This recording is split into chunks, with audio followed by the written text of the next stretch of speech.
All right. Hey, everybody. Welcome to Path of the Brush. I'm your host, Rick. We're here on, what is this, episode 3 in the 3rd season. So, pretty excited to be here on Gen Con TV, and excited to have you all join us. Today, we are going to continue and finish, hopefully, uh, the Tantor, which is a miniature from Conquest, Last Argument of Kings, a miniature skirmish game by the company Parabellum Games. We got Mark and Will with us today. We'll say hi, Mark. Hi, Will. Good to see you all. Uh, and yeah, we are going to be continuing to get some paint on this and finish it up as best we can. And then we're also, I'm hoping we'll be able to show off some miniatures from some of the other painters in the community that have posted up in our Discord, which would be really cool. How you guys doing today, Mark? Will? Good. Yeah. Been a good week. Wednesday already. Can you believe it? I can. And I'm really happy for it to be Wednesday, because that means we're getting into the weekend. And I think the weekend here at the game store, because we are broadcasting live from Hoplite Games in Lansing, Michigan, here at the game store is going to be a lot of fun. So, yeah, I'm excited for it. What hobbies have you been working on other than the mighty Tantor? Oh, I don't know if I should say. I've been working on some miniatures for Song of Ice and Fire, a miniature game by Simon Games that takes place in the Game of Thrones universe. And I'm building a free folk army. So I have like war mammoths and some other cool free folk type creatures, giants, chariots pulled by dire wolves, all kind of cool stuff. But we'll probably see those next week here on the show, actually, which will be fun. Nice. Yeah. Awesome. Other than that, it's just, work, getting product in, putting new product on the shelf. Really looking forward to getting the new Army Painter Fanatic paint rack here at the store, so people can start utilizing that. But that won't be until March. So, are there any colors in that have they already showed the colors that are in that? Yeah. Oh, absolutely. I haven't seen that yet. There's like 216 colors in that range, and it's ridiculous. So, man, that's a lot. It's a lot, but we're excited for it. Yeah. And that's what we're using right now. So I'm using hardened leather on these pulled cloth pieces on the tortoise shell that goes on the back of the Tantor. And then I'm going to do some other browns on the bamboo or the wooden parts underneath, and then some different browns for the different wood planks on here, and then some yellows with some darker, so a darker yellowish brown, like desert yellow, and then I'm going to put some sand golem speed paint over that when it dries on the ropes. And then so got a lot of cool stuff going on with this model. What's everybody painting? Well, what are you guys painting? And anybody in the chat, tell us what you're painting as well. We'd love to hear what other painters are working on, or hobbyists are working on at their table. Will, you want to go? What are you working on? I am working on the Siegebreaker Behemoth. I've been very, very excited to get my hands on this guy. Here's the picture on the box. Such a cutie patootie. Just got him primed up, and this is about how far I get up there. It's about how far. It's that big monster of a miniature, right? Yeah. I don't have his head on yet, because I want to get into the little creases behind it and paint that up before I glue it on. I'm very excited for this guy. Here, Mark. All right, so got the Sea Jotner, or Jotner here. Jotner. Right. Yeah, cool. Finally got this guy prime timed. Sick. Yeah, looking good. So I have a top-down zenithal prime, and then I want them to colors to pop a little more, so I've highlighted a few other areas. So gonna do that, but yeah, was wrapping up last episode, all those trolls. So I got all these Yeah. fellas all, and they Yeah, kind those of are got a weird cool. like Mad Max, mask kind of look to them or whatever. Okay. So When you say may Mad do a Max little mask, are you thinking like, does it like where they spray the chrome? yeah, it's kind of like that the little chrome thing.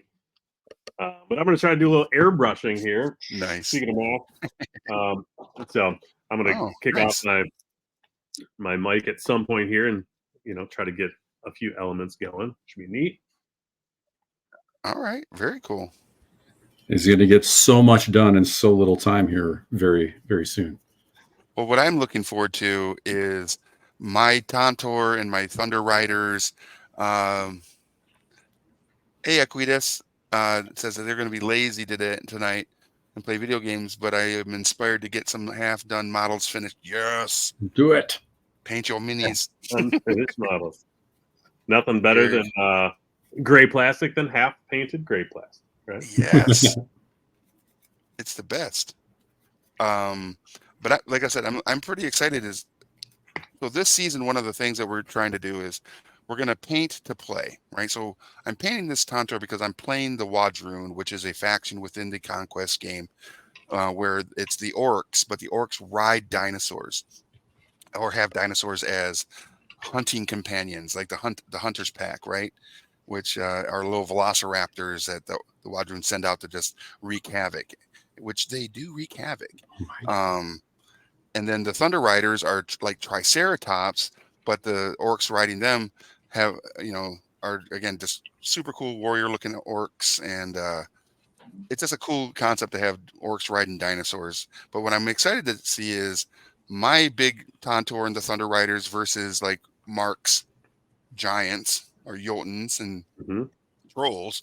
And then also Will's, whatever that big creature is that you just showed us again. Breaker behemoth. Yes, the behemoth.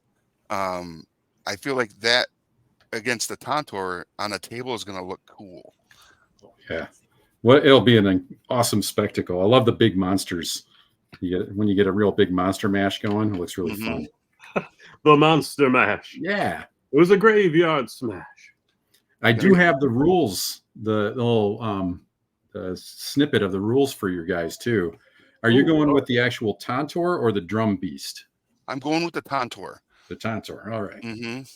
You want me to bring that up so you can? Yeah, please. I'd love to see and let people see what that creature can do on the field.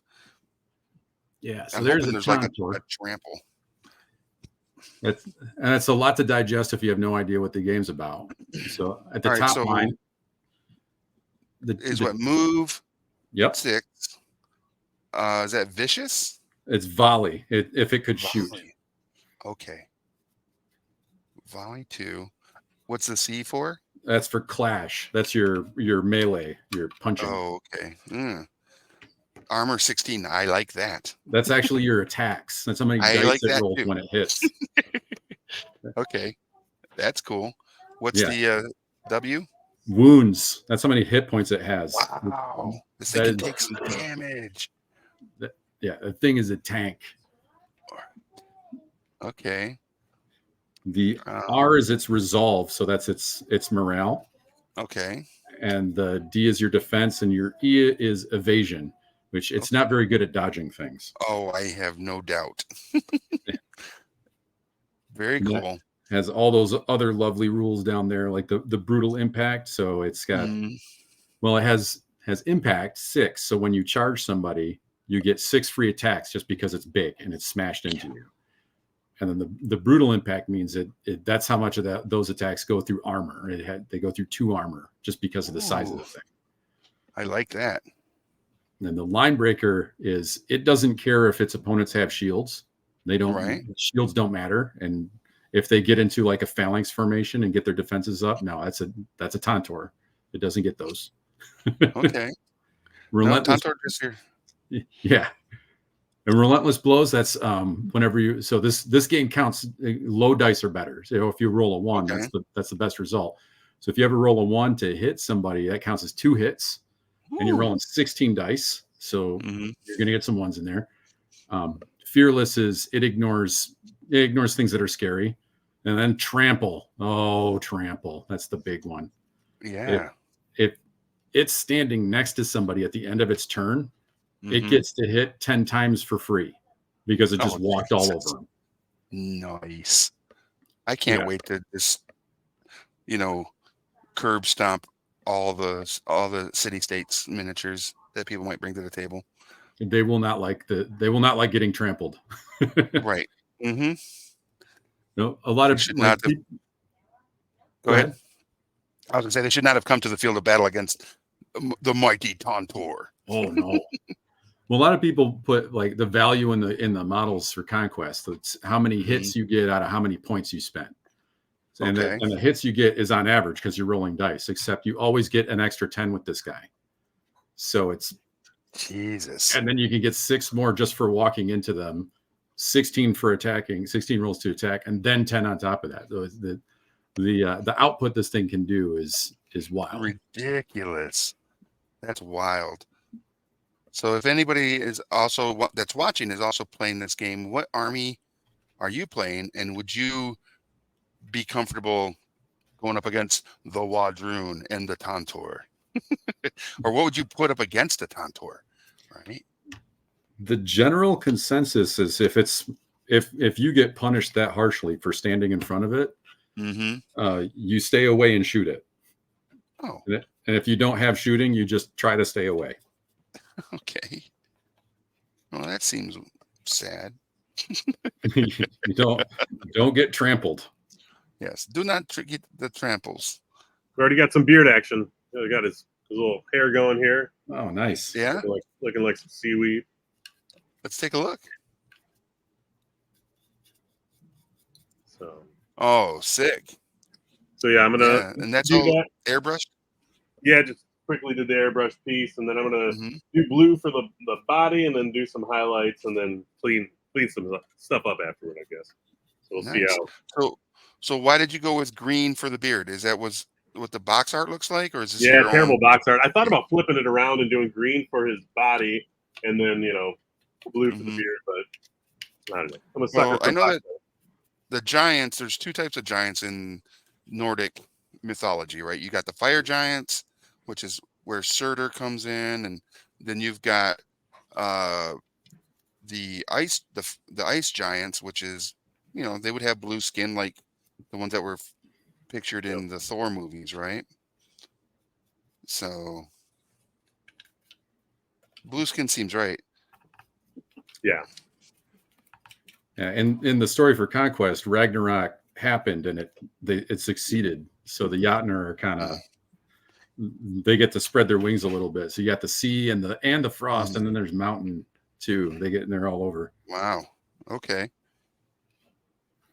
I even got the rules for those guys if you want to see them. Yeah, let's What? check them I would out. love to see those. Now, All here's right. a sea Jotnar. He's like 70 points cheaper than the Tontor. Mm, He's relatively fast, pretty good at punching. 13 attacks is all right, but a measly 14 wounds in comparison. What makes him neat is Fiend Hunter is a great rule because that lets you reroll all hits against monsters and brutes. So when you're in, that guy's great to have in a monster mash. Hey, what's up, Grimbeard Gaming? And what makes him fun is when the little rule at the bottom, the Sea Jotnar can perform a free volley action during. So after it's done fighting or moving, it can shoot for free. Its shooting is that barrage thing, so it's really short Oh, range. But nice. you slap him into somebody, and if you don't kill him by punching him, then he gets to shoot them again, just in case.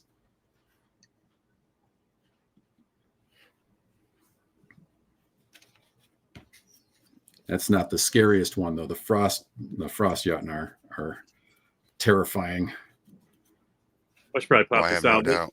This airbrush I'm rocking is the Harder and Steenbeck, the Infinity, and All right. this is the Kiev. So this proceeds go to Kiev, Ukraine. The Ukrainian artist kind We're of getting did some some of the stuff here, which is pretty great. And yeah, it's like butter.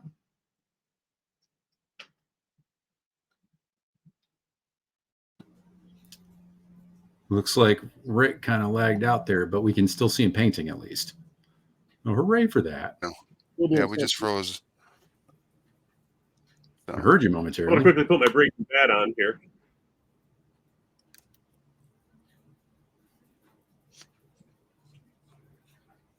We might not have a good connectivity tonight. Oh, there you're back. Hi, Rick. Yep. Hello. Welcome back. Yeah. Thank you. All right.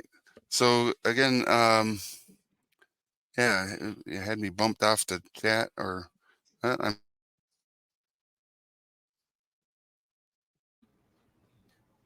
I wonder if it's hopping over to Twitch that's slowing him down there. yeah, it's weird. We're having some connectivity issues. All right, but for everybody watching,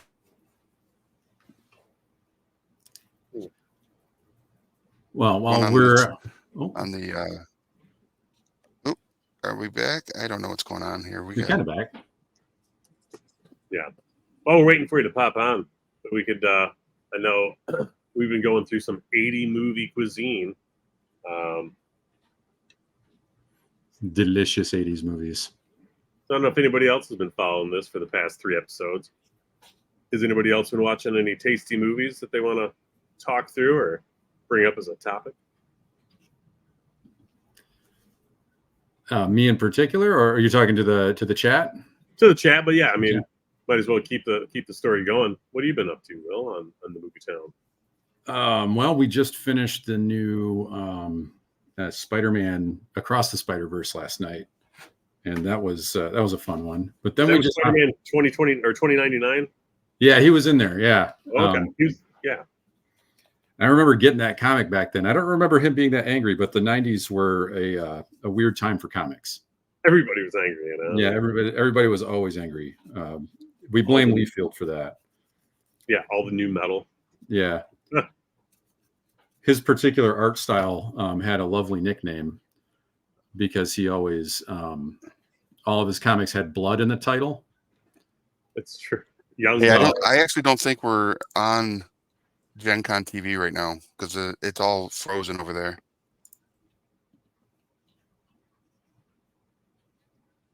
We'll keep on rolling.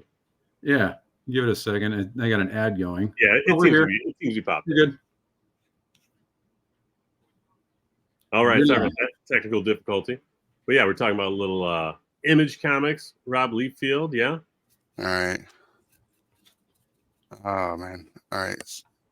We're back in, but we're frozen again. I don't know what's going on tonight, guys. Oh. Yeah, I think we're good on this. Yeah, we're doing all right. So, yeah, Liefeld, because all the blood titled stuff back in the 90s and the expression, the only expression that he could really draw, it was all right. Thank you, Steve. It was kind of known as the blood crapping era of frozen again. All right. Well, we'll just keep painting and having fun here. Yeah. I think, Rick, your main camera goes out time and again, but I think everybody else is going. I can't hear you guys. I don't know what's going on. I have nothing else. I think you guys are doing fine. I don't know what's going on here. I don't have anything else open except for this.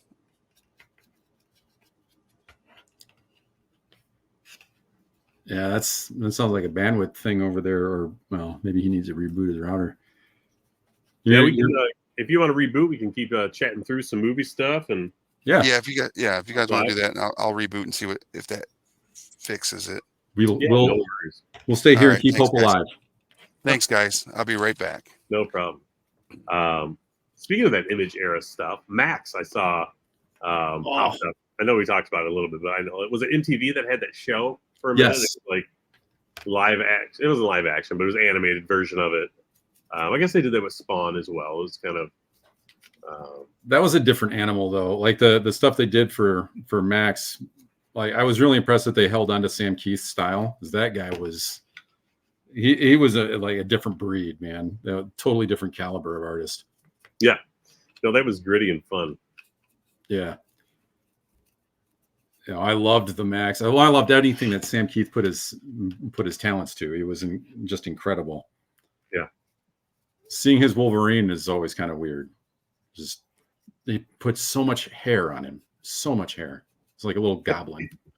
He was the hairiest.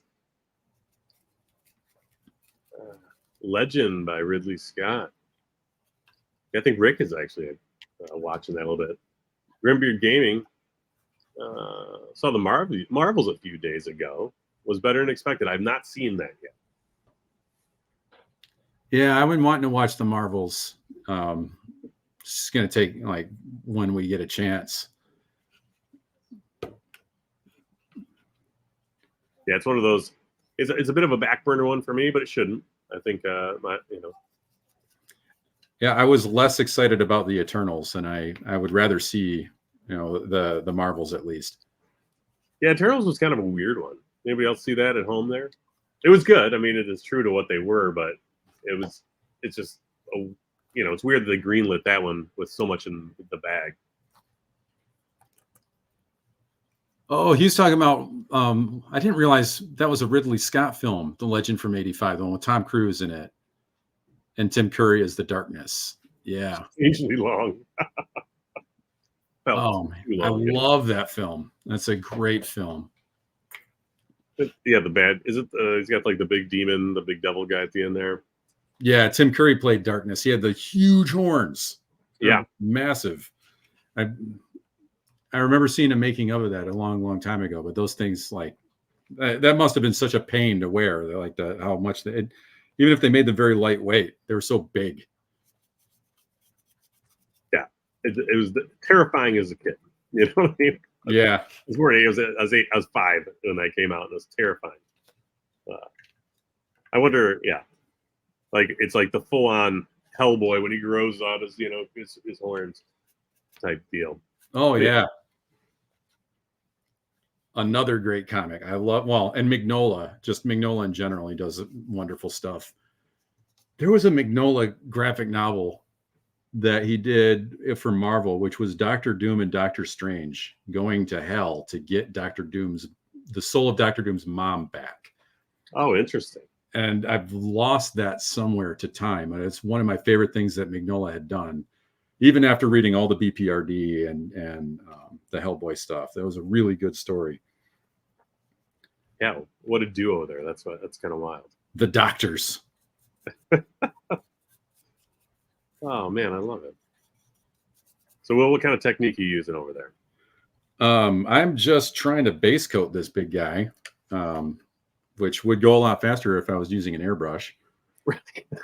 But I got this trying to get I was talking about that gray to you earlier, the bright neutral gray, because I can darken it down and lighten it up in the places that I need to. So it's wiggly. It's got room to go in either direction. I'm thinking like in between the segments, I want to get a good fleshy tone inside of there, make it look nice and gross. Like these guys, the Spires are known for custom growing their war machine for the job. Like this thing is it looks like it's half mantis shrimp, half rattlesnake. It's kind of fun. Rattlesnake shake. Yeah. Oh, that's great. It's growing some appendages. Very GMO. Yeah. Yeah. This is what that mutated corn will turn you into, right? I'm not saying any names. So whenever I'm airbrushing, I got a little extra, piece of paper here if I can, see how much actually is flowing and coming out. You don't want it to be sputtering or anything like that. So, right.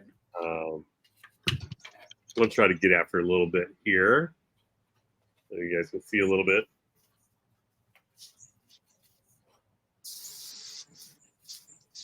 Yeah, I've only tried to use the airbrush in like broader strokes for especially terrain, because terrain has so much surface area to cover. Yeah. I haven't seen how you could use that to hit the tiny bits.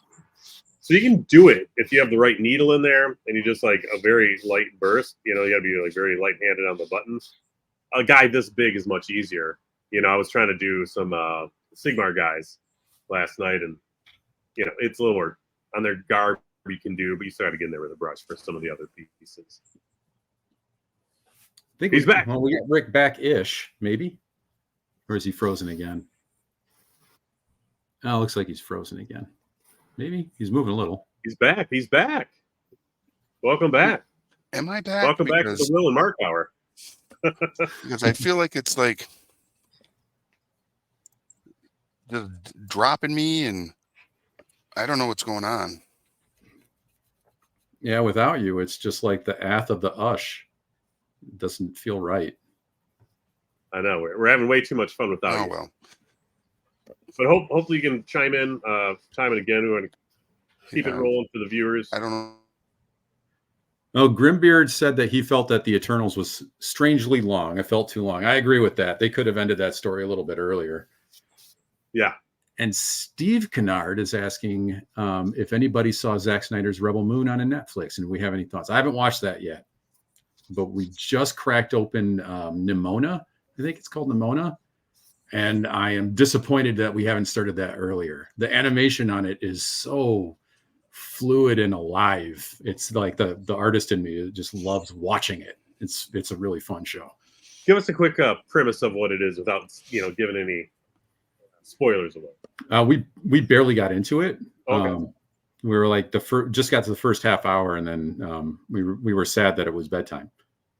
But it like in the first half hour, you find out there's a guy who probably didn't do something terrible, and a girl who's a shapeshifter wants to be his evil sidekick because he's obviously a villain, even though he's not. So, or like he doesn't think he is.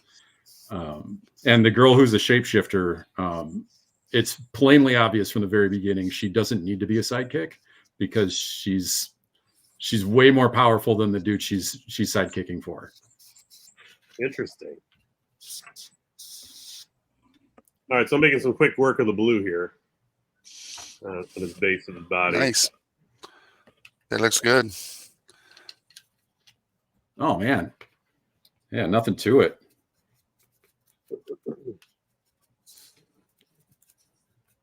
So, what is the difference between the fancier airbrush and like the more generic kinds?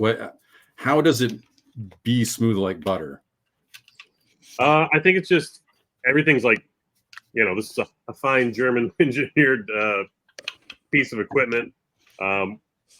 Everything is just like machined like perfectly. You know what I mean? Where the ease of like the spring tension and everything like that, you're paying for that.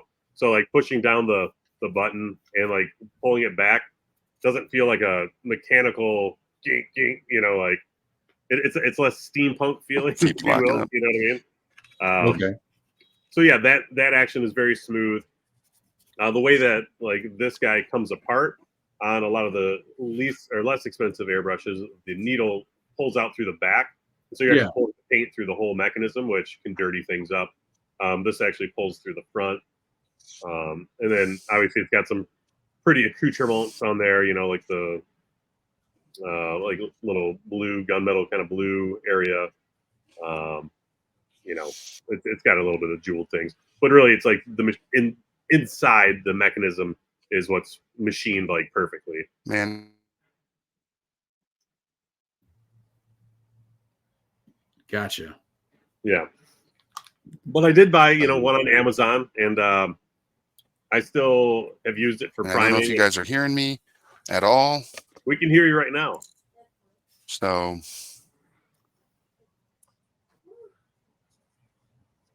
and Rick just said that. Oh, I see Rick is in the comments. He said Rebel Moon was great for what it was.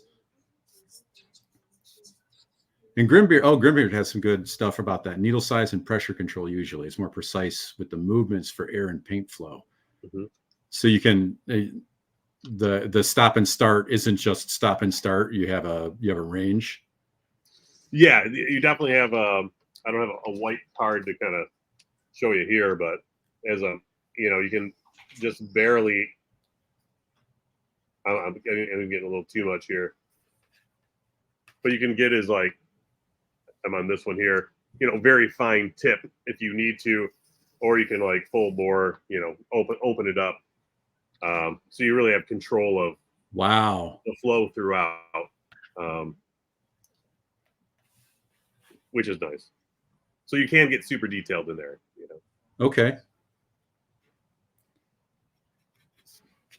It's a different, like with that paint flow, because I'm so accustomed to using brushes, and I've only used the airbrush for like those big broad strokes, as I said, like for terrain. But the airbrush that I'm using is one of those that it's binary, basically. It's on or off. Yeah, right. Flood. You got the fire hose going. Yeah. Thinking about how you could use that more, that brush, because I'm thinking about using a brush. That opens up some fun possibilities. Oh yeah, it's definitely a game changer. Is there like a material that you like to paint with it, or that you didn't, that it's like a shortcut to? But you mean like some like special paints or inks or something like that? More like if you're painting fabric. Oh yeah. I mean, to look like fabric. Yeah, the tough thing with the fabric is like some, the texture. Like it potentially has some texture. So it really depends on the model. Like right now, this is an all resin model, and resin models tend to like soak up the paint. I feel like. Okay. Like once you get the prime on it, it gives you. So if it has a little bit of pits in it, I guess, from resin has all the different textures and different things, that stay on it, and it has like little extra pits that are, I feel like in the fabric versus being very smooth. So even putting it on maybe a little dirtier, if you will, where it's not like butter smooth. I keep saying butter, it's not butter, but where it almost has like something you wouldn't want is like little spray marks, like extra spray marks. But that, when you're spraying on a rattle can and you're like too far away and it gets like that little bit of like texture to it. Generally, you wouldn't want that on a smooth part, but that like is a happy little mistake almost. Like Bob Ross would say, okay, like it can make the fabric look okay, but I don't know. I'm still very fairly new at this, so I'm learning as I go a little bit on this one. But what do we got Rick back again? Maybe. It's still acting kind of janky. No, man. One thing you got to do with your airbrushing is make sure your beverage is on the opposite side of where you're spraying. That mistake the other day. It is obvious to me that I have not picked your brain about painting techniques enough. You're telling me some good stuff, brother. So, embarrassingly enough, I was telling the guys off camera here, I was grabbing some airbrush thinner, to thin out the paints I was using, and then it was really bubbling up in the pot here, and I was like, "What's going on?" Does anybody else watching know why it was bubbling up so much? I ended up doing airbrush cleaner in there by accident, which I would not suggest doing, which is pretty caustic stuff. You're spraying around, you don't have your respirator on, which I normally always advise doing. So children always wear your masks. But since we have to chat up a little bit more with Rick, can you guys hear me? Yes, I can. You gonna go audio from your phone? Yep. Yeah, I'm just gonna do the phone. All right. Let me. There's a couple things I need to do here. We're getting them back. Getting the band back together. I love this.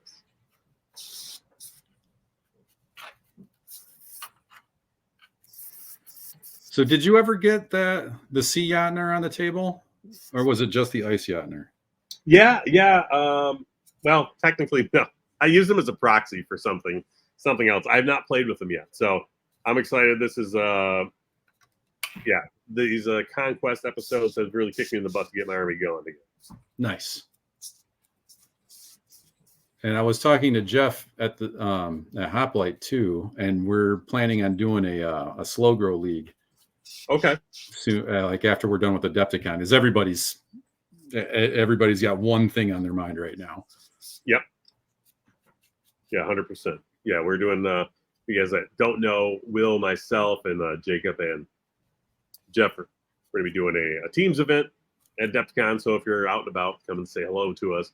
Yeah. And we're going to be doing order, right? So I got a 1,000 points of Lumineth army running. I'm going to be doing the Stone Guard, and I know this is dedicated to Parabellum, but they won't mind sharing the wealth here. But got some fun stuff happening in the works over there. So a lot of hobbying happening. Yeah.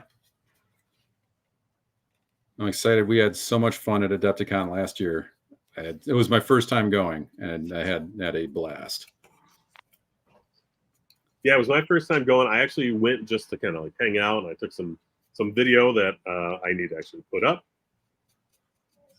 But yeah, it was definitely eye opening. I mean, it's for as far as wargaming goes in the Midwest, it's the biggest one, right? So yeah, and they got the whole team in there, and I mean, who's the painters are there, so it's just in awe. If you haven't been, I mean, just to walk around the vendor hall is beautiful. You guys hear me okay?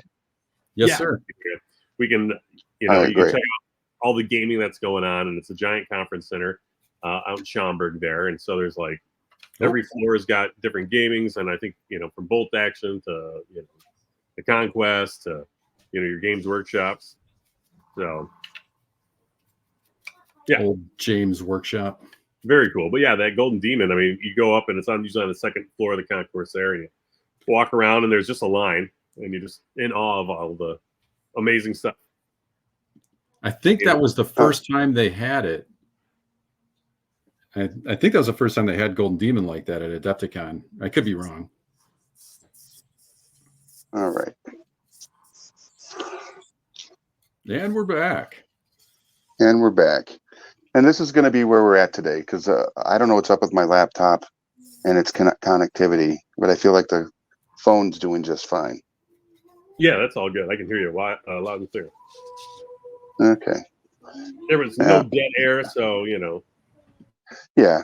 But what would be a live stream if there wasn't some sort of technical issue on my end? We'll get it all figured out. To play it safe, we should just start using more of that nuclear orange. Just spill that and call it good. Right. Welcome to Rick Spills Paint. That'll be the name of the show from here on out. Rick Spills Paint. Rick can't connect. I think what we probably need to do is do a hardwired line here too. So to the motor, to the which I think we could probably facilitate pretty easy. Yeah, I can help you out with that. Not a problem. Well, while you were away, we've got most of the blue on the body now, and then really just waiting for the face. Going to be coming up. Nice.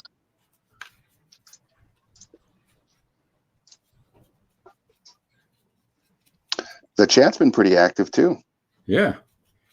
Yeah. Talking about Legend and Eternals. And I saw, well, you replied about that Rebel Moon, didn't you? Yeah, I watched the Rebel Moon series, or a couple episodes or whatever it was, part 1. I don't know how they're kind of like labeling it. And honestly, I was entertained, as I think most people would be if you like sci-fi. It was kind of interesting, like the only thing I was like meh about is how they gathered their troop of like main characters. They would meet a new character they were going to add to their team, but they would let that character do some wild and crazy thing, like, I don't know, fly a griffin, tame a griffin, or fight a giant spider demon thing, and not lend a hand.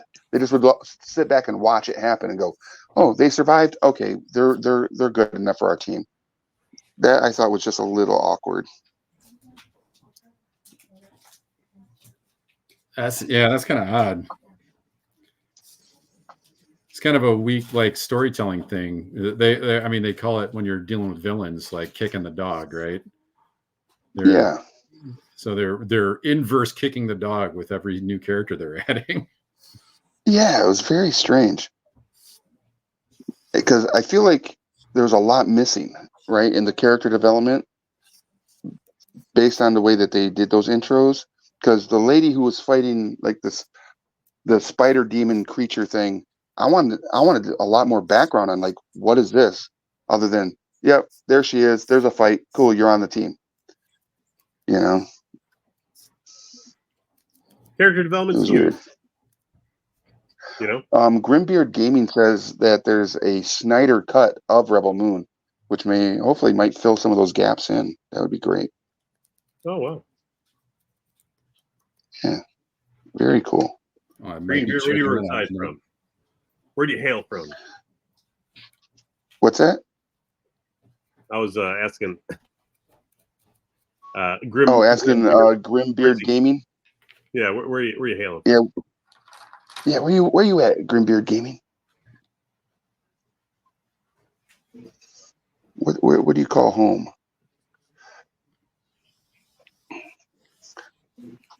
I feel like I know who they are. You know a surprising number of people, Rick. It is astonishing. Denmark. It is crazy. Denmark. We got a Great Dane. Mighty Denmark.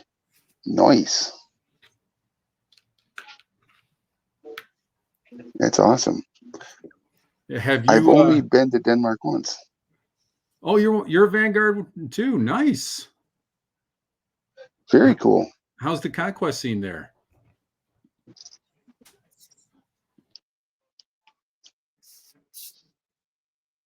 I bet you it's hopping because they said they see Conquest. They tune in when they join the chat. So Oh, I missed that. Dang. yeah. All right. I don't know if you're up on you got 12 active, but they're pretty nice. Yeah, it's growing pretty good here in Michigan. We got a lot of dedicated players. Yeah. It's been really fun to get in at the ground floor, I gotta say. What army do you play? Also, speaking of dedicated players here in Michigan, you just did an event at one of the other local game stores. How did that turn out? It was good. The turnout wasn't exceptional. We're no, I don't want to call anybody out, but I feel like the venue could have helped advertise it a little bit. Okay. And I mean, I could always have done a better job too. 100 Kingdoms and sure. the Spires. Nice. Very cool. I'll be right back, gentlemen. All right. I'm looking forward to doing more events, though. It's been like watching the scene grow has been incredibly rewarding. I'm sure you're no stranger to that show. Yeah, Grimbeard, that's super cool. If you have any, so for those of you watching, if you haven't already, follow Hoplite Games on Facebook. We have a Discord, and the top pinned comment on our Facebook page is a link to our Discord. And we'd love to see the miniatures that people are painting of the different games that they're playing. And of course, Conquest is one of those wonderful games that we like to see other people's works in progress or completed minis. So if you aren't against showing us what you got done, please join us and comment in there. It'd be awesome. We'd love to have a Danishman, a Dane in our group. That'd be great. I'm going to try to get a lot of the different companies that we work with to join our Discord as well when I go to Gamma next month. Be like, hey, you should join our Discord and let our community know what's going on, or at least watch what our community is doing and see if there's a way we can, synergistically work together. The guys from Parabellum were when I told them what we were doing the first few episodes here too, they were Hmm. hoping they could get on the show, but the time zone difference between here and Greece is just too Yeah, hard. it's crazy. Yeah. Yeah. But I know that. Oh, go ahead. I was say I know that they're going to be at Gamma, or some representation will be at Gamma, and I want to get some sound bites from them. Be like, this is Daryl from Parabellum Games, makers of Conquest, Last Argument of Kings, and you're listening to or watching Path of the Brush. That'd be pretty sweet. All right. I like it. All right, sorry about that. May or may not have built a bunch of things. Where'd you run off to? I literally spilled a bunch of things. Did you really? Yeah. Oh no, we jinxed you. We jinxed you with our comments. Somebody's got to do it, right? I mean, truth. Agreed. All right. Have you gotten any games in using the spires yet, Grimbeard? Because it is a wild difference. Because I started with 100 Kingdoms, and I've been moving to the spires, and the gameplay is so very different. I think 100 Kingdoms is for anybody out there who's interested. 100 Kingdoms is very much a fundamentals army. Like you have to get the movement and the placement and your planning. You got to get it just right to really excel with them. As they're all about the cavalry. They're all about getting those charges in, and people know that, so they know what to defend against. So you got to play that just right. But spires, man, they're all over the place. You got 3 packs of Strix. Oh my gosh, Strix are wild. I just got my first pack of them too. They're the only unit in the game that flies. I'm talking about the rules gets me very excited, guys. So I apologies for geeking out here, but not really. Do not apologize for the geekiness. They're the only unit in the game that flies, so they get to pull off some shenanigans that no other army can. And that actually caught me out at the Michigan GT when I played. I played against Ben, who's like, yeah, don't worry about it, dude. You're playing spires, man. You got to use what they got. But I played against Ben, who's he just won LVO. I think he won Adepticon. He won the last Michigan GT. He won the one that I was just at. So he's an incredibly talented player. One of the guys said that you play Ben and you're just playing a guy who refuses to make mistakes with every move that he makes. And that's pretty much what happens. He's very, very good. Nice. But he used Strix. It was just one unit of Strix. They're very, very fast. He flew them right into my side. And because they could fly, they ignored all of those fundamentals that I had built up with the 100 Kingdoms because I didn't know. I didn't know that. I thought I had my charges set up and I was at least ready to try and defend my flank. And they just flew right over everything and just killed guys with horrible. The flying every time you try to defend your flank, that's what happens. Yeah. Just leave the flank exposed. Who needs it? It's wild. The only unit that flies, which tells me that that the Wadroon should get some pterodactyl, air cav. They do have an unreleased. It's in there. So one fun thing that Parabellum does is they tell you the models that they want to make, the units that they want to add to an army that might not have a model yet, but people get to play test them that way and they get to hear some feedback about it. And one of them for the Wadroon is called a Quaddle. It looks like a Quetzalcoatl, at least that's what we assume. And it's a monster, so it's on the same size base as the Tantor and the Siegebreaker. Okay, but it can fly. It's just not out yet. So you can't use it in tournaments. I don't know how I feel about them using the Quaddle as a mix to the dinosaur thing, because I don't feel like that would be a dinosaur. That seems like a whole nother faction needs to be made that has a more Mesoamerican theme to it, The Mesoamerican part is kind of where they started with the orcs, with the Wadroon, and I think they as people got really excited about the dinosaurs, I'm wondering if the Quaddle's going to kind of flex into a pterodactyl instead. I think it should. I agree. Just, Yeah, that 'cause would be super cool.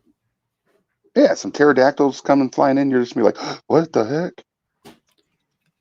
That's one of the few I mean, that's fan how I favorite feel. dinosaurs that just don't have a presence on the table yet. Right? On that note, those Thunder Riders you were talking about, I grabbed Yeah. their rules too. If you hadn't seen, oh, look at that guy! Look at that! I mean, you can see Oh, the that looks two-tone on some of great. this. Yeah, that looks So, amazing. Fantastic. He's got a little bit of green stuff, happening, but like little barnacles we can, put on there. He's got this cool, like kind of a conch shell or a turtle shell on his shoulder. So I got Nice. something that'll be fun for that. What do you think? What do you think we should do? He's got kind of a cream color tunic thing going on down below. You think cream, yellowish cream color, dirty, like an old sail? It kind of looks like. Yeah, Like an old sail, yeah. You'd want to go the other side of the color wheel with that, right? Pick it out. Yeah, maybe a little orangey to it. Maybe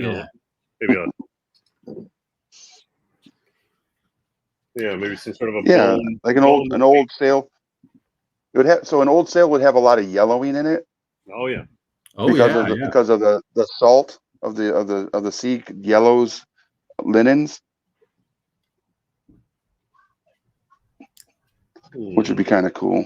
Yeah, that's a good point. But it also maybe he just like wets himself. I don't know. And when you're a sea otter, you can just go anywhere. Yeah, that's what I would think. They're not going to stop you. Maybe that's his actual free volley attack. Who knows? Gross. But yeah. Grimbeard, quick tip as someone who just put together a box of Strix. The contact points on the wings were a little looser than I would have liked. And crazy glue helped, but not enough. I ended up putting a little bit of green stuff in each of the sockets and putting them in there. And then the pieces that didn't stick, I glued those in, and that's been perfect. So you might need to use green stuff as glue for parts of those guys. Nice. Yeah, he goes, sorry, I hate myself, but I wanted to be that guy. Yeah. Using that many Strix might get people looking at you, but no. You gotta use your tools. And I got no room to talk.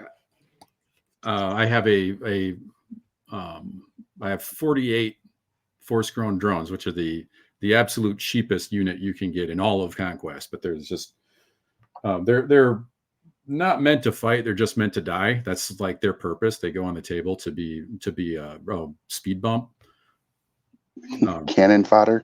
Yeah, exactly. They're just a wall to get in your way. So I took like 48 of them, and I made it so every time they die, they do damage back, and then they heal. So they're just this. That's absolutely a that guy move. That just sounds gross. Yeah. The only way around it is like spell casting and shooting. Yeah. Oof. That's just. Ugh. And this is Spires? This is Spires. Okay. All right. 6-man Thunder Rider Club. Oh man, that's a lot of trouble.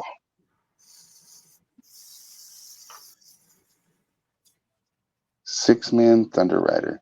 If you've got the force-grown drones to do it, Grimbeard, the lethal demise trick, the trample would end up. He'd have to take a save every time he trampled one of your guys. Oh, and you got Strix, so they got that baked in. So that's a really good trick. Oh yeah, and they're 3 activate because they're Conquest. Oh yes. So the Wadroon, the one trick you're gonna have to pick up, Rick, is the chanting, because all your guys sing a song for one of the horsemen. Right. Oh, and they will. I will be singing my songs when I play this. It's absolutely a rap battle. Oh, at that point, right? Thank you. And so what does those singing do again for the well, it depends on your cult. There's 4 cults, one for each of the horsemen. There's death, famine, Conquest, war. Oh, Conquest. Okay. And Conquest, curiously, is the only one that's still alive. But Conquest, you can, if you sing that song at a high enough tempo, then the unit that sings it, they get to do an extra, so they can move and then they can charge and then they can fight, and that is very strong. Well, I already have a song that I'm gonna. It's a real song by a band called Hatebreed, and I'm gonna change the lyrics up a little bit so that there's not any like profanity. But the song's called "Everybody Bleeds." Nice. Yeah. So I'm gonna rewrite that song as one of my warband songs, because that's what we do to people. We make you bleed. Awesome. That's one thing I love doing with my armies too. After they start to get cohesive, is like think of a theme song, and that can kind of guide my painting too. Yeah. Heck yeah. Mark helped me out with that because I was struggling for my my Slaves to Darkness, and He helped you with some music. Yeah, because I was trying to figure out their theme song. And I don't know if Mark can hear us right now because he's airbrushing, but that my Slaves to Darkness for Age of Sigmar is another very cavalry heavy list. Apparently, I like horses a whole lot. And he was just like, "Well, it's Four Horsemen by Metallica." Duh. Oh yes. Yeah. Nice. Oh, Spamulous. Right. Yeah, like a big block of forest-grown drones. Not many armies have an answer to that problem. The downside is it's like you can go to a spot and hold it, and nobody can score there, but you're not scoring either because they're not mediums. Okay. But it's this is to answer what Grimbeard was saying there. Oh yeah, I read what he wrote, so I'm trying to I'm trying to pick up what you both are laying down here. Gotcha. So in Conquest, every unit has a weight. There's light, medium, and heavy. And that weight tells you at what turn those units show up on the table. So you don't have like in other games where you set it up and then you start playing, you just get to the table and you start playing. You start moving your guys in. Turn 1, the lights get to come in. Turn 2, the mediums. And then turn 3, the heavies get to start coming in. But not all of them, unless you get really lucky. And right. And the thing that balances the lights out is they can push forward your reinforcement line. So the farther your line goes, you can bring guys in from the sides of the table. If you've pushed them far enough ahead where they and nobody got behind them, then your reinforcement lines on the sides have been pushed up that far. So you can extend enough to give yourself even more room to come in, but it can be dangerous. There's a lot of push and pull, which is very fun. Nice. But in any of these war games, you got those areas on the table where you got to have guys stand so you can get points, and you get points to win. Well, light units don't get points. Still learning that technique. I mean, that's more games lost at the when you first play in war games, you're like, I'm just gonna get my guys out there where he kills some people. Yeah, it doesn't work out that way. Just doesn't work out in the favor, Right. What time we got? It's almost 8:00. We should probably. Do we have the ability to look at some models that have been painted in the group? Let's see if we can. Between us or from Discord? From the Discord. Let's see. Did you grab any of those, Mark? I can go out there and get them. Maybe. If you can grab them. We just need 3. Let's just do 3. We'll get them before. We'll get them up. We'll start grabbing towards right now. We'll just keep talking as we're looking. Yeah. Well, while we're waiting, let's give a shout out to all of our sponsors. A big shout out to Army Painter. That is the exclusive paint sponsor for the Path of the Brush. If you aren't already excited, get excited, because the Fanatics, the Army Painter War Paint Fanatic line will be hitting your friendly local game stores March 8th or thereabouts, sometime in March. So get with your friendly local game store and ask them when they're going to get it, and pick up some and put it in your toolbox. Give them all a good run and see how you feel about it. I'm pretty excited for it, and looking forward to actually being able to even use it here on the show. So fingers crossed. Also to Game Envy, the makers of the cup we have here. It's the collapsible cup. Also, a lot of our brushes are by Game Envy, the phalanx, which is kind of funny because isn't that the phalanx is like a Spartan term or whatever for the hoplites or the Spartan warriors, right? Yes, the stance or the formation. Stance. Yeah. And then, of course, to Parabellum, creators of Conquest, the last argument of kings. Yeah, this has been a fun one. Yeah, Thunderforge Studios, Hoplite Games, Gen Con TV. Yeah, lots of fun one. Oh, this guy. So I wonder if I should have used an airbrush. Not you. I had a little extra paint left in there. Well, that's not totally true, but I'm using some similar colors. So I got the ice Jotner going with like more of a purples and a little darker blue there. Nice. And, okay. We'll hit them with a little bit of turquoise ink here. Very nice.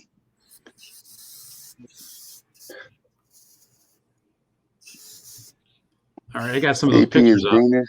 I know Thomas, one of the owners. So I got some of those pictures up. This here is MODOK from Marvel Crisis Protocol. Ooh, MODOK. That's a cool model. Oh, that's wonderful. Yeah, Tectonic Dan, way to go, buddy. That's looking good. Yeah, good job. Oh, I really like the teeth look amazing, and that his little like sensor in his forehead with that color differential to give it that like that lighted effect is super cool. Yeah, excellent. Yeah, that's a good looking model. Yeah, very good. Very nice. And here we have Abaddon by Clear Hand. Dang. He said he used Turbo Dork paints to do the powered armor. I can see that because it's got that green shimmer to it. That stuff is very shiny. Yeah, it is. It's so for those of you watching that don't know about Turbo Dork, they make shifters and metallics, and they're very fun to play with. So that's super cool. I love how the claw and also the sword have that orangish like glow to it. Yeah. Yeah. So Abaddon, is that like a Primarch? He's the big bad at 40K. He's not a Primarch per se, but he's their the lore's kind of funky with that. He might as well be because he's been blessed by all the gods. Oh, snap. Okay. He's the only guy who's got enough gumption, charisma, and threats of violence to get all of the Chaos Marines to work for him at the same time. Okay. Nice. And then we have here's Illumineth by our friend Jeff, and I think this is one of them that's actually going to Adepticon with us. Oh, so this was going to be in his unit? I think this is going to be in his army. Nice. So yeah, Jeff was on last season, and yeah, that's a good looking model. Good job, Jeff. That's beautiful. Nice. Yeah. See, cool. Technology's finally working out. We don't get to see Rick's face. I don't know if that's a blessing or a curse, but he's there in spirit. Yes, it is a voice in the sky in the spirit of the painting gods that has blessed you this day. I'm hoping this weekend or next I can finally sit down and get like last year in painting, all the pictures taken. I'll put those up on the Discord too. Oh yeah, that'd be great. And my And my for youngest everybody son, watching, oh, go ahead. I'm going to say for everybody watching again, if you follow Hoplite Games on Facebook, the top pinned comment is a link to our Discord where you can hang out with other painters, share your works in progress, share your completed models, talk technique. It's a really cool community we're building there. And that's where we're going to be pulling whips and completed pictures of your projects and sharing them here on Path of the Brush. So we encourage you to go give it a follow and join the Discord and join the conversation. So Yeah, my youngest son, he wants to get involved too. He's got a few painted models that he wants to share on there. So I'm gonna have to put him up. nice. He Yeah, that'd be awesome. when I got into Kill Team, he just wanted to be like Dad, so he was getting into it too, and he fell in love with the Tyranids. He thought they Oh, were nice. hilarious because they eat people, and that's the funniest thing. Of course.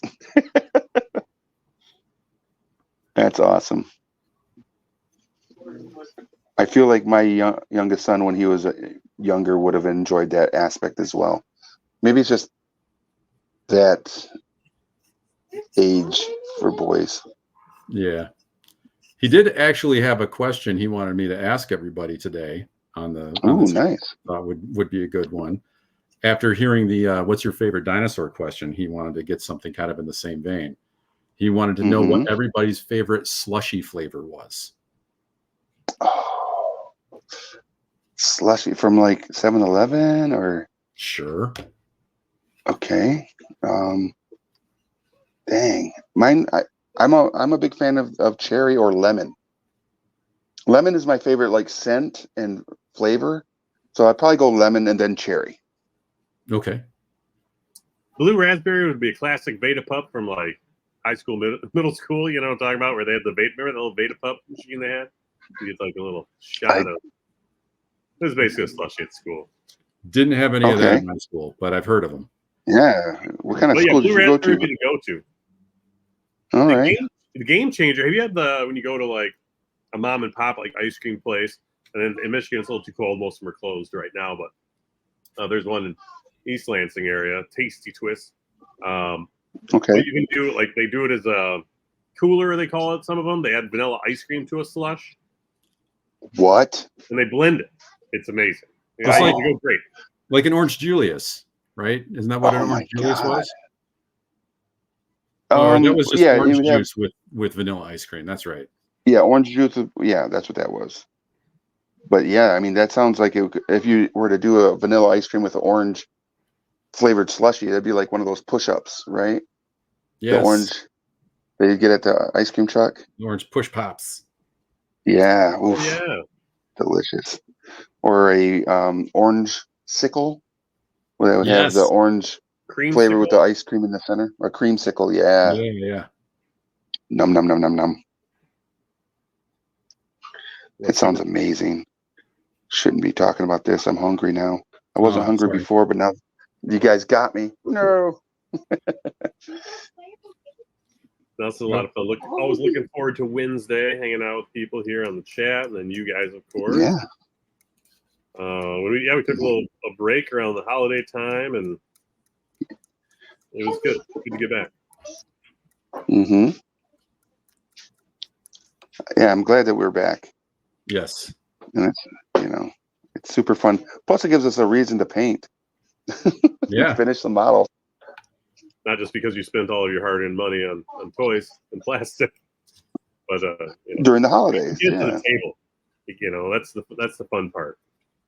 Yeah. Are you I'm going to looking be forward ready to for Friday? Can you get you guys on the table on Friday, Rick? What, my Wadroon? Yeah. I would have to spend some real serious time doing some modeling between now and then to do that. But I don't think it's impossible. Well, I don't want to It's kill just maybe improbable. Yeah, you're not going to kill me. Yeah, we got to get putting together some. That's all. Right, I got to get some playtime in and show the Tantor on the field of battle for sure. Yeah, I cannot wait to see I can't wait to see you put that thing down. Like finally pull its card, have it come on the table. Right. Oh, Oh, it's gonna be so good. Grimbeard's off to bed. Good night, Grimbeard. Thanks for coming. All right, Grimbeard. Thanks for hanging out. Thanks for joining us and hanging out, Grimbeard. We hope you join our Discord. Yeah. Very cool. Yeah, it's funny. Is like my computer's like acting fine now.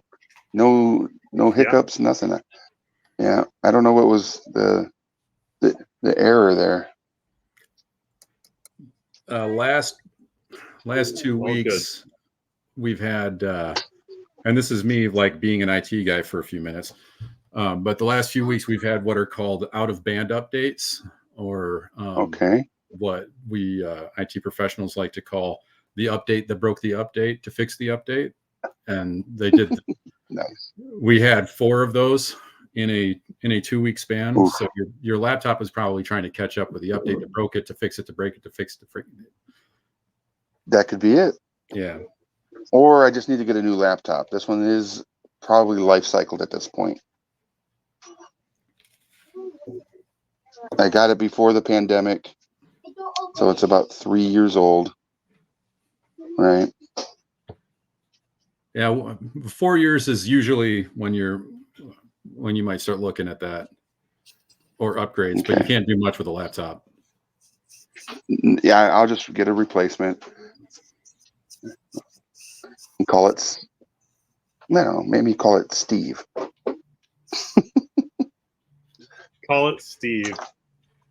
Do you have a naming convention for your computers? I don't. I need to. I know that the one I currently have is Ralph.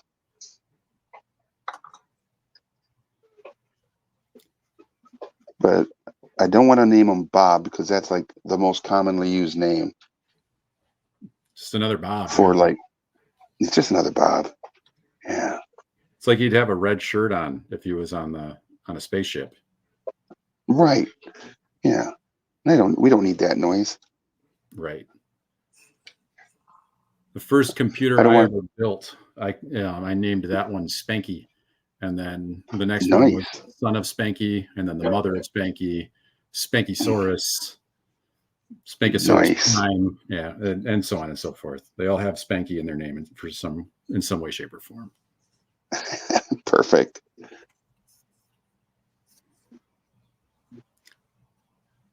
And fun story for anybody who's actually technically inclined, or built a computer or thought about it. The first time I ever put together a computer, this was back in like 2001, I think, maybe 2000. Okay.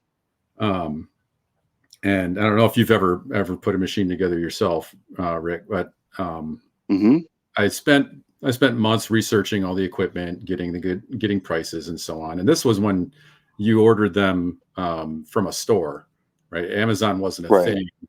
Newegg wasn't even a thing then. This was all like you had to go to a distributor.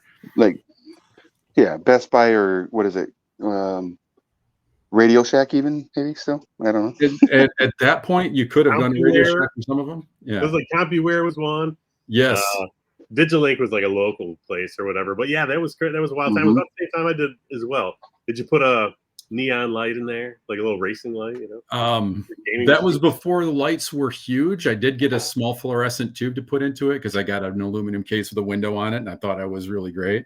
I was super excited, and I put it all together, and I turned it on, and then I heard a pop. And that's when I found out that giant fan and block of aluminum was supposed to be attached to my processor as a heat sink. That's when I learned a very valuable lesson that you put the toothpaste on your super expensive component, and then you tie that thing down and plug it in. Oh my God. Kept that processor ever since as a reminder that to humble oneself. Sometimes you need that memento mori. Oh, absolutely. Ooh, yeah, that sounds like it would have been a painful revelation.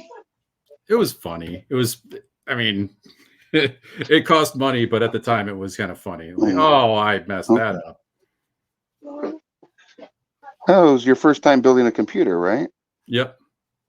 So it's kind of reminiscent of like someone's first miniature they've ever painted. Yeah. It's not going to look great, and you're probably going to make Mistakes some will be mistakes. made. Yeah, Yeah, you just got to jump in there and try. exactly. Hey, what's up, Max Daddy? Comp USA, Fries. Yeah, there was a lot of different stores where you could get stuff. Circuit City. Oh yeah. I'm trying to remember the name of it. There was a local place in Okemos that was kind of close to the Meridian Mall. This is just for people who live around here, but it was an entirely local store. And was that Digilink, Mark? Oh, that was okay. Yeah, I thought so. That's where I got most of my stuff. Try to stick with the Nice. mom and pop shops, you know. Yeah, of course. Because that's what we do when we can. It's a lot harder to do today than it was then. That But is true.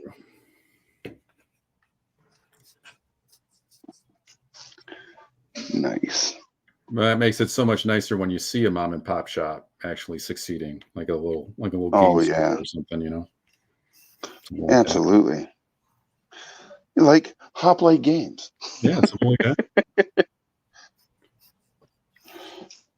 We would be considered a mom and pop shop. Oh yeah. All right. Were you making it to Adepticon, Rick? Well, you're going to at least be on the scene, right? Yeah, I'll be at Adepticon. I'll be doing stuff with Resnova Games. They are the makers of Warzone Eternal, another miniature skirmish game based on the Mutant Chronicles. And then I'm also teaching a 3-hour class Nice. for Weird. I was talking to Kelly, who's like their events coordinator and basically the operations manager for Weird today, about what miniature we were going to paint or miniatures that would be painted in that 3-hour time frame for the people that signed up for the class. And we think we may have came down with a miniature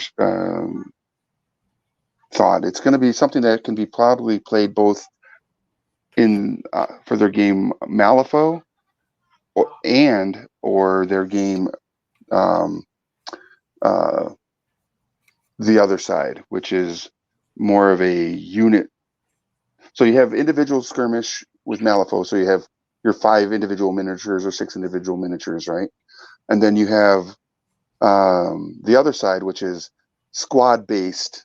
Like you could almost kind of give it a rank and flank kind of descriptive, but you can use the miniatures in both games. So it'll give the painters the option of, if they enjoy painting the miniature, using it for either or. And it's nice to give them options, I think. Yeah, they can move on to the larger scale if they feel like it. Yeah, absolutely. There's something incredibly rewarding about seeing like a whole unit come together and then, you know, the units becoming an army. It just feels nice. Oh, absolutely. Makes those happy brain chemicals. Yeah, they are so good, those happy brain chemicals. Yeah. It's fun watching Mark over there with his Darth Vader mask on, hitting that spray can or the airbrush. I had to put the mask on or I'd be in the streets. It's bad news, so definitely wear your mask. Yeah. Yeah, for sure.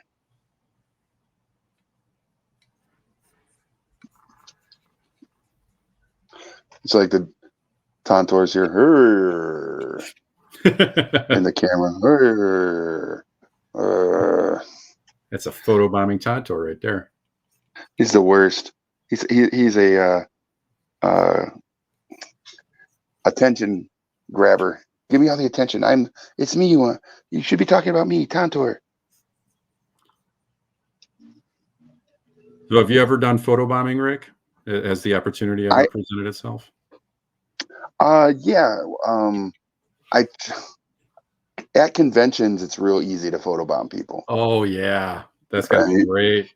Because everybody's trying to take pictures of either cosplayers or different people or like even just their friend groups being like, hey, here we are at Gen Con in front of, the whatever company's booth that has a big presentation piece that is super cool. And then I'll be like in the background, just kind of looking off in the distance or doing some sort of weird face. So I'm sure there's quite a few people out there in the universe that I photobombed either at San Diego Comic-Con, New York Comic-Con, Gen Con, Origins, multitude of Dragon Cons, PAX Unplugged. I go to a lot of cons. Jesus. You do. I always finally remember. And I'll probably photobomb. Oh. I was gonna say I'll probably photobomb a bunch of people this year at Gen Con for sure, because it's the 50th anniversary of D&D. So I'm definitely gonna do some shenanigans. Yeah, to be like a mimic, just popping on it. that would be perfect. I always remember finally there was a trip we took with our kids to the Binder Park Zoo in Kalamazoo. And there's we talked about it last week, I think. There's that safari you can go on. You got to take a little kind of train ride out to it. And then you can see the giraffes and whatnot. But there was a couple that was sitting right in front of us, and they were taking a selfie while they were on the train. And I the opportunity was just too ripe, right? So I just leaned over the seat like that. Nice. And halfway through the trip, they just turned back and you. That was great. What? I forgot I'd even done it. Like what? Huh? What's the problem? Oh yeah. Nice. Opportunity arose, opportunity taken. So good. Yeah. Hey,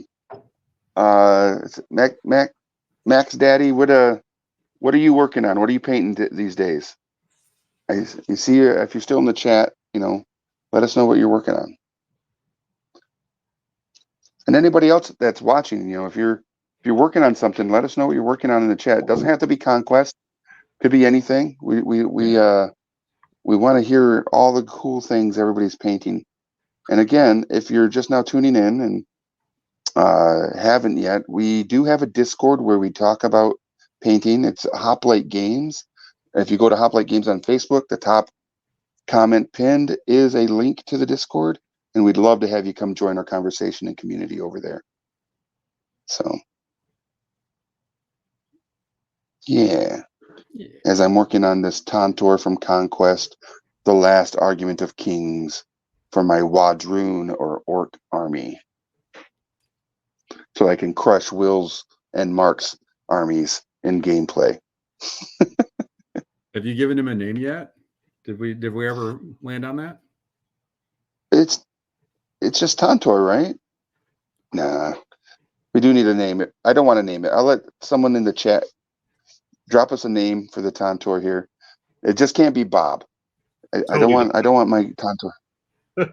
What's that? Tony the Tantor? That's right. He's great. Then he'd be like Tony the Tornado. Tony the Tornado. Tony the Tarantula. Nice. All over you, Yeah. Tony's a good name. But maybe he'd be Anthony. Anthony. Yeah. Antony. Yes. I was thinking something like Tony Two Toes. Max Daddy says, not painting, just enjoying watching you guys paint. Appreciate that. Are you doing any painting at all, even on your spare time? Working on any models, Max Daddy?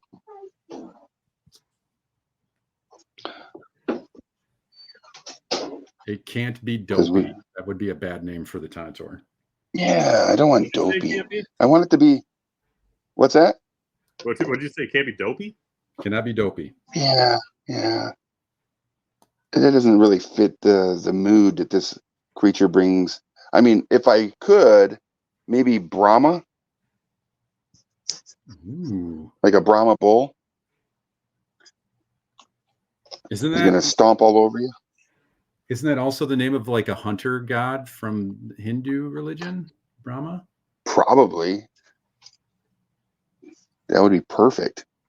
I like my mythology. Isn't the new sorcerer Parabellum guys drawn from a lot of the? They're I don't know. hitting. Hitting what? Oh, they're hitting a lot of like the mythologies that don't get a lot of play in fantasy games, which I'm loving, because there's a lot of Indian mythology Yep. that's coming out, and a bit of Egyptian army Love aesthetic. stuff, yeah. Yeah. With Well, the I noticed that gene they and had the Afrits and the genies, right? yeah, Genies and Afrits. and Rakshasas are coming soon. They look Rakshasa. Nice. Yeah, that's sick. That's a lot of cool stuff. yeah. I'm looking forward to them fleshing out the lore of the because they're adding the elemental domains, like, Okay. and they just started with fire. Fire is the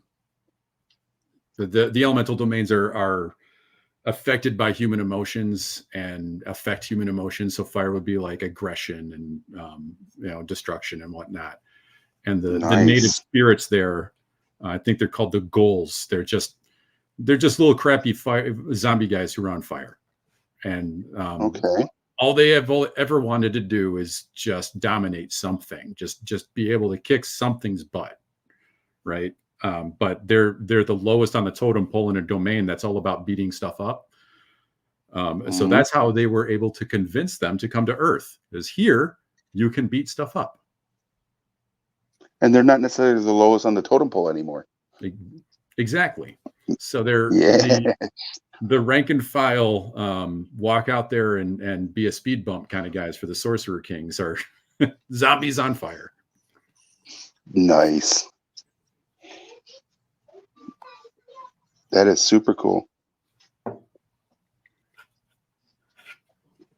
All right. And anybody who is a little bit deeper into the Conquest stuff, another little tip too is this Thursday, tomorrow, they're doing what they call a happy hour, where they do a live stream of like they preview new models that are coming out. So there'll be more of the Sorcerer Kings, but they're actually going to show us Sorcerer Kings rules, and they're doing the big rules update for the year. So they're adding a brand new way to do magic to pretty much every faction. So it's going to be a very big shakeup. Okay. And is that on their Twitch channel or YouTube, or where can that be seen? That's on their Twitch channel, and they have a Google Meet for people who are in the community to hop on and converse with them too. They chat with the community all the time, which is really cool. But Twitch is where most people hop on. Right. Oh, that makes sense. And Stamos, like the main creator for the game, he always has like spoilery screenshots up in his profile picture. So if you're watching, you get to see like some ideas of armies to come. Oh, that's great. Very cool. What time is this going down tomorrow? Let me double check. Because they changed it to be an hour earlier. I think it's going to be at 2 p.m. Eastern time. It might be at 3 Eastern time.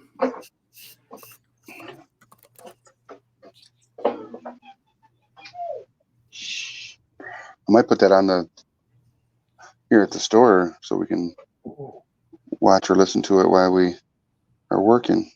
It is at 3 to 4 Eastern time. Okay, great.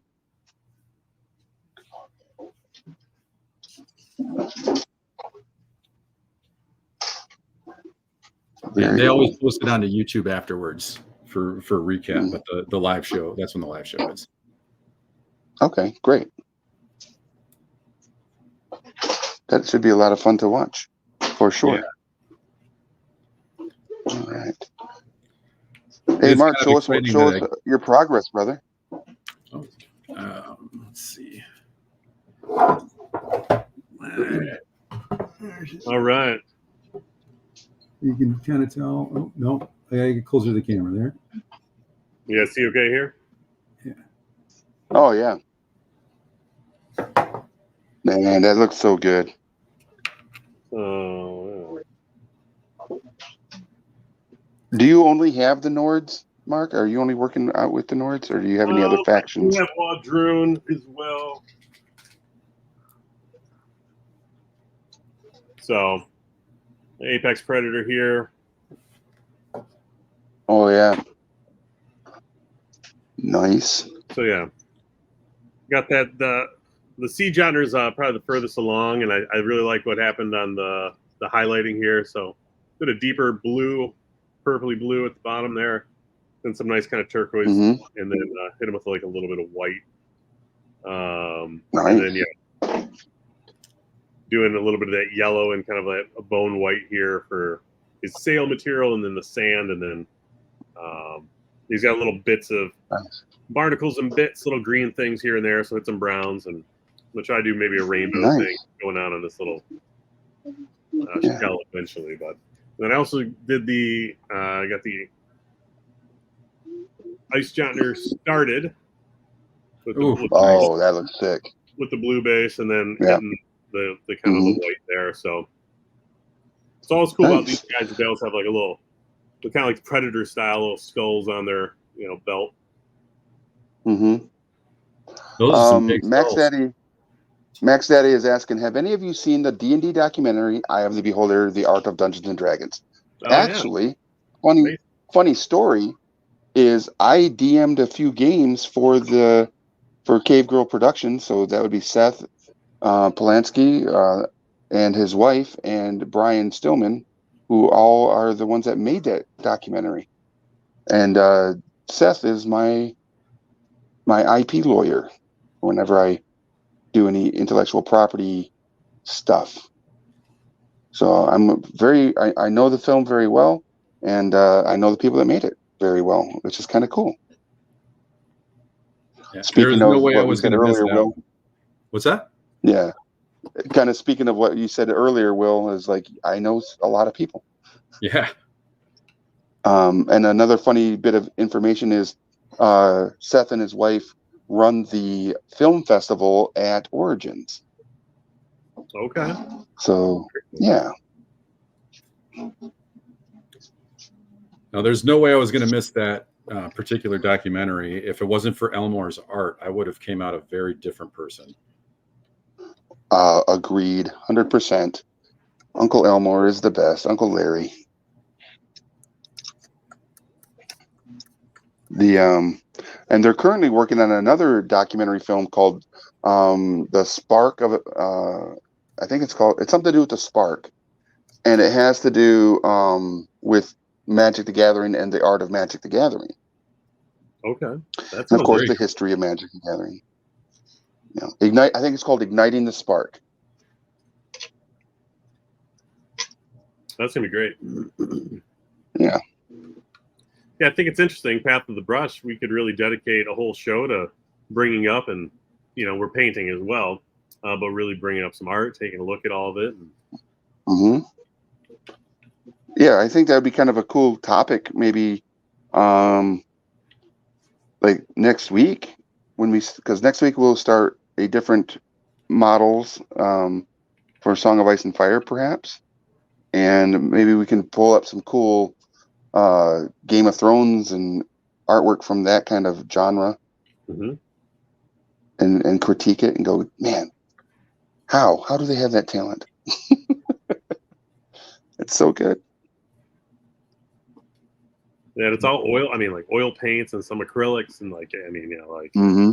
they're working on the board. I mean, mostly acrylics because it's got to go pretty quick. But that it's just interesting. It's classic artist, classically trained artist. I agree. 100% agree.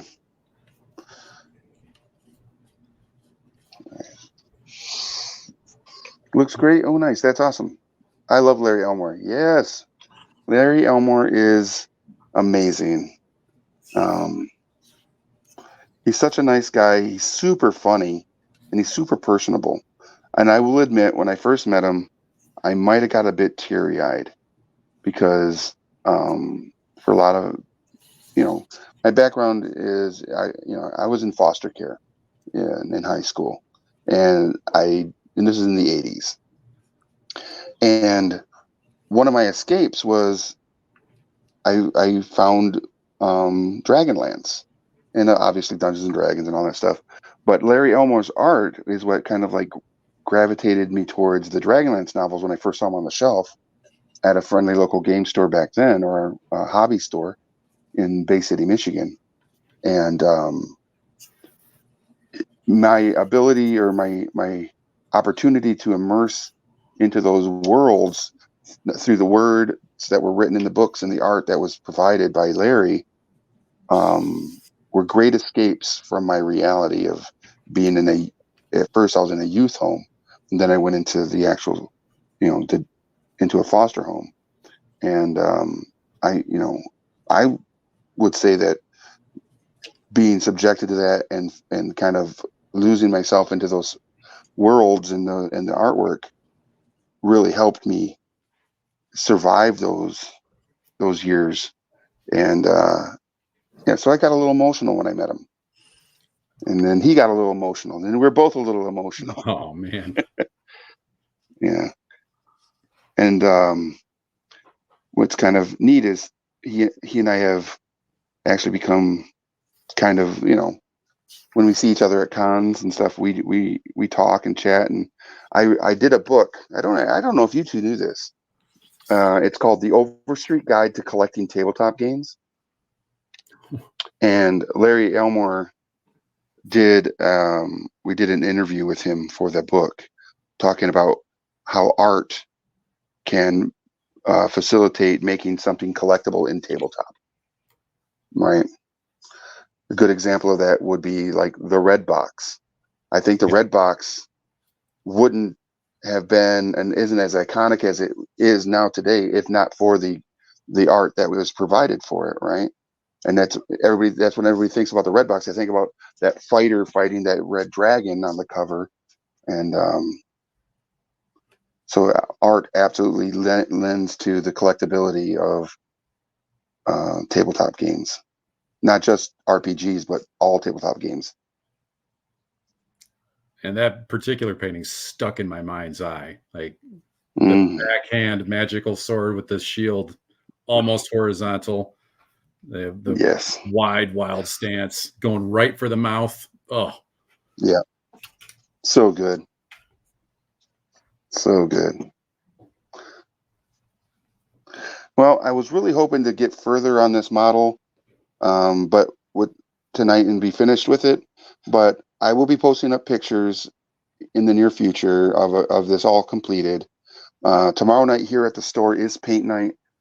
So as others are painting miniatures, I think I'm going to put a little more work on the Tantor to finish it up, in between working with the customers here at the store. But we'll try to get this done, and then I'll see about putting some effort into getting some miniatures put together for Friday for my Wadroon army, and see if I can get that put together so you can actually see the Tantor run over some spires. that'd be awesome.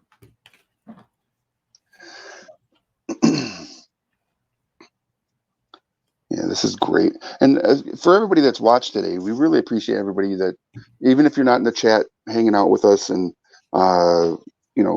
throwing out the banter, we appreciate you watching us and just listening to the tomfoolery that we come up with.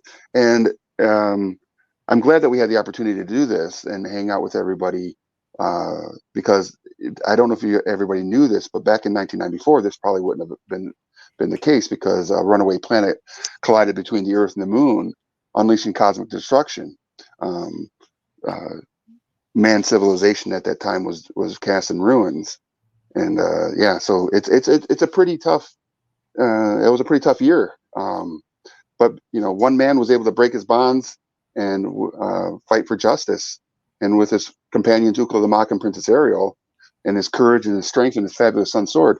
That man was Thundar the Barbarian, and we should all just, give him a big hug and and thank Thundar for everything that he does for us, and allowing us to be able to do what we can do today.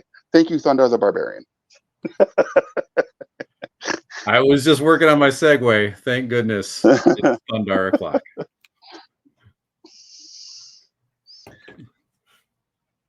It's funny is like everything I've ever done in regards to doing live stream stuff like this. So Path of the Brush is our little fun thing is Thundar. It's so fun. I used to do a show called Painting Happy Little Minis with Dave Taylor, and in that one I would always bring up Netflix and maple syrup, right? And then I had another show called Primed Time Painting with Rick, and that was over on a different organization's Twitch channel. And I would always talk about different cartoons or 80s movies, kind of like what we do now, but it was like hyper focused on that one. Be like, yep, I just watched The Princess Bride again this week, twice. So it's just kind of fun. I like that we do Thundar, because Thundar is best. It's fun to have a tradition like that. Yeah. Got my number one fan here. What's that? Say, I got my number one fan. That's I want right. to show you this, and then I got to stop stinking up the basement for a little while. You can't see it, but I do have a shift change paint on the kind of the ice shards here. Okay. So it's, yeah, coming around. yeah. I can't really see it, but I think if with some photography, we could probably see it. Maybe I could put that on a Discord or something. Yeah. Yeah. So like the steps of progress with that. That'd be cool. Every time I put on a glove, I think of either Spinal Tap or Who Framed Roger Rabbit. Is probably the biggest one where he's got those. Remember when he like dissolves the tunes? He has those giant gloves. Yes. In the vat. Are you wearing giant gloves right now? Let me see. Oh yeah, sure are. That's what those yellow gloves that you use when cleaning like a bathroom or whatever. The ones that go all the way up to your freaking elbows. Yeah.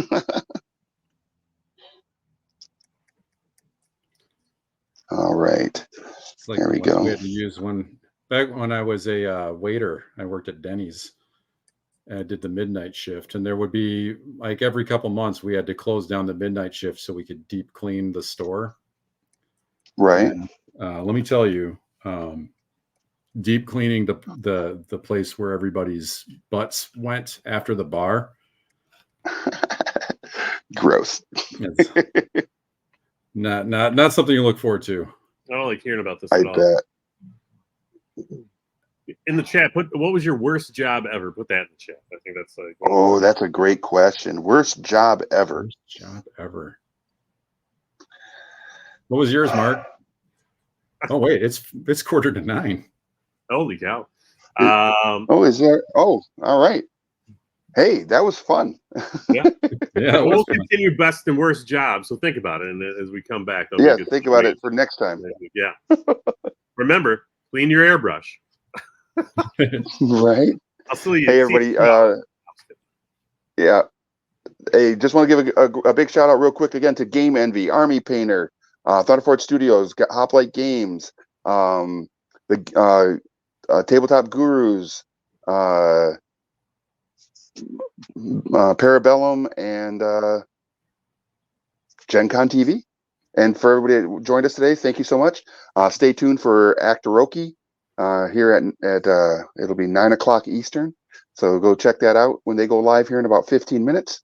And until next time, I hope to see you at your friendly local game store. And please, please, please do not eat the paint.